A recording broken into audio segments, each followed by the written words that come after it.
Harry Potter and the Sorcerer's Stone, an older movie, but great visual effects and special effects. Some have held up better than others. Nick and I are going to talk about it. Welcome back to AsArt with Nick and John. We post 3 videos a week. Subscribe so you can stay updated. Let's jump into it. You ready, John? Harry Potter style. Gryffindor. Hufflepuff. Ding, ding, ding. Hufflepuff. This is obviously an old movie. Sometimes I forget how old it is, but then I remember It's as old as Harry Dumbledore. Potter and But we had Harry Potter and Lord of the Rings and Star Wars prequels coming out all at the same time. You know, some overlap in all those. Yes. Did you start with the books or the movies? Movies. 100%. Movies, okay. Let's jump into it. So When was this released? It was released in 2001. A year 2001, after. So we're talking a long one. A year after the Fellowship. Of the Ring. One thing one of the most iconic shots you always think of is the hat shot. Mm-hmm. You know what I mean? Like, it's like, what house are you going to be in? Oh my goodness. I thought they put that Gryffindor or whatever. The Hufflepuff, Slytherin. I don't even remember him saying Ravenclaw in the first movie. Maybe you got it once or twice. Yeah, not much. But it's interesting because that one moment dictates basically their entire future as far as what house they're in and things like that. Mm-hmm. But that effect, I think, holds up wonderfully. Oh my gosh, so good. So what do you think? You think maybe a animatronic for like the bottom part, and then it's a 3D? The rim, the hats? The rim. Yeah, the rim. Mm-hmm. Uh-huh. Do you think that's like a animatronic puppet, and then there's definitely some real hat there for sure. It's either they replace the top, but the bottom does move around a lot, so I assume it would have to be some type of animatronic, or they actually did CG there as well. But it only seems like it looks very, very good. And compared to some of the other shots that don't hold up quite as well, where there's a deep interaction between the live action characters and the CG, I'd imagine that, the bottom, like the brim of the hat or the rim or whatever you want to call it, is some animatronics, but I'd have to look to see how much it's really moving around to know exactly how much. Yeah, because that would be really hard to fake, because you would have to completely recreate Harry Potter and all the other kids' faces with digital doubles.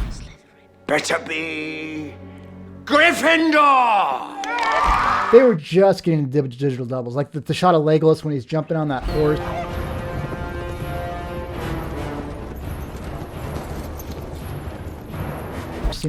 Which is terrible. Like the way you grab it, his arm would have broke.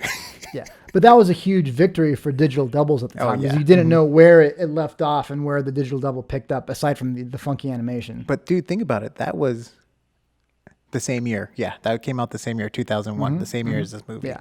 Okay, dude, another iconic scene. Every kid's dream to run through 9 3/4 to get to the train to go to Hogwarts. Yes. The Hogwarts Express. Talk about compositing holding up throughout the years. Like as easy roto with a blur, add some grain, holds up so well. Well, still not easy because you're still getting shadows casted onto. Yeah, that's true. Mm-hmm. So how do you think they went about that part? Do you think they rotoed in the shadows? Because it's not like they can run through a green screen. Yeah, they probably did roto, huh? To kind of keep the clean plate going. Well, because to have them disappear through the wall, they could do that with roto, but to get the shadow falling on the brick wall, that's a lot trickier. So you know what, they probably added the shadow, rotoed the characters and did a mock-up CG double of the character and had that cast of shadows on a 3D plane probably. No, they totally, I'm going through it step by step. The cart actually disappears for one frame, like weird disappear. Yeah, no. They put the shadows there. Confirmed. Yeah. So they probably had a 3D model, kind of just, not a full digital double, just a shadow caster, basically, geometry. I mean, they probably could have just used the silhouette of their roto or whatever and just extend it in front of him and added a shadow too. I mean, maybe, but the shadows warp and stuff like that. They look pretty good. It's quick shots, but what I love about that is, and that, by the way, when we say simple, it doesn't mean easy. It still probably took a lot of time to get everything in there. But what I love is that it's not the most crazy over-the-top techniques, and yet it's completely works wonderfully. Like that works wonderfully. Yeah, and it goes so fast, your eye will never catch it when it's playing.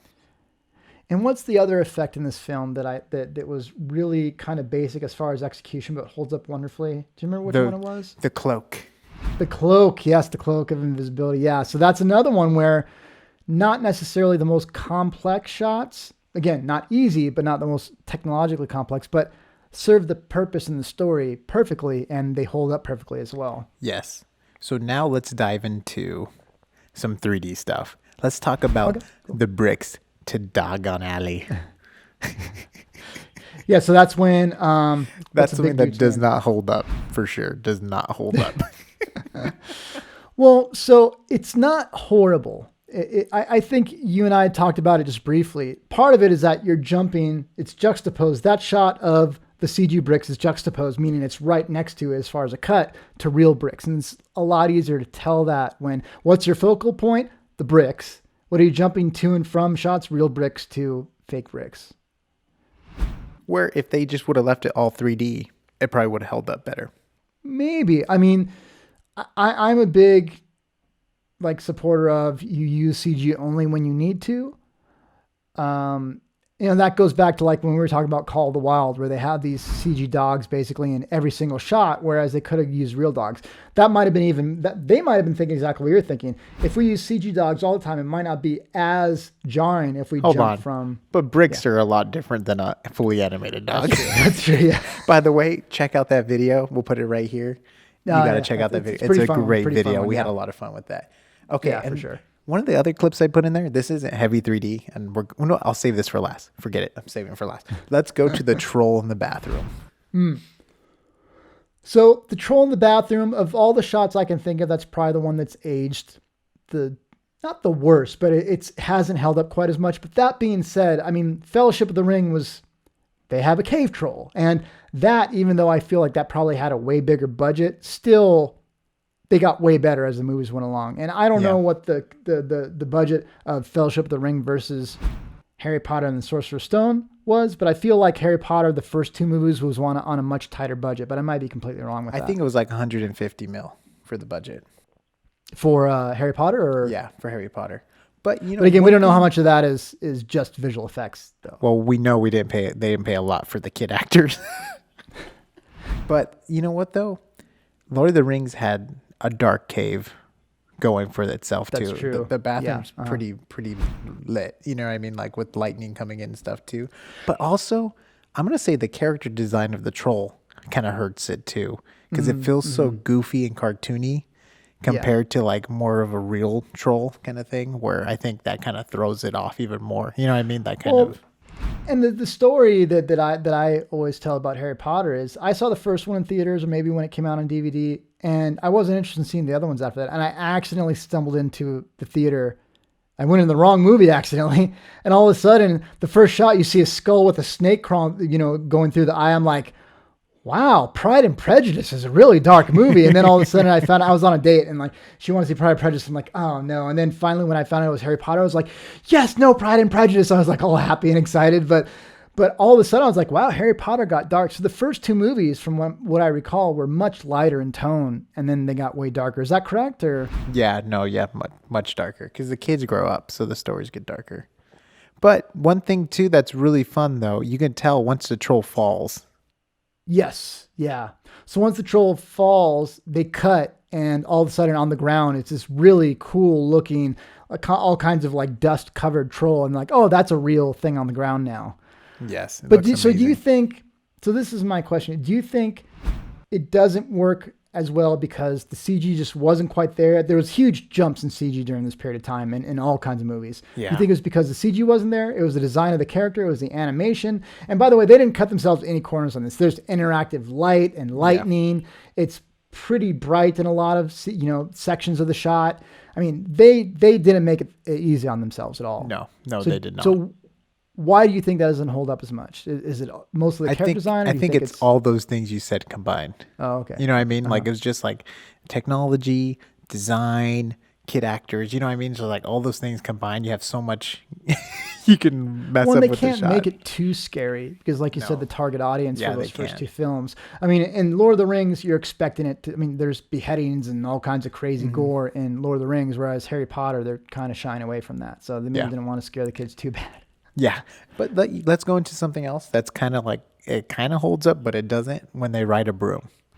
You have the scene with Neville and he's bumping against the castle and all that stuff. Oh, yes, when he's having really a hard time. Yeah, when they're first learning, right? Yeah. But then they were very smart where they had when he falls finally, and it transitions to the real kid. They were smart to put the crowd in front of him.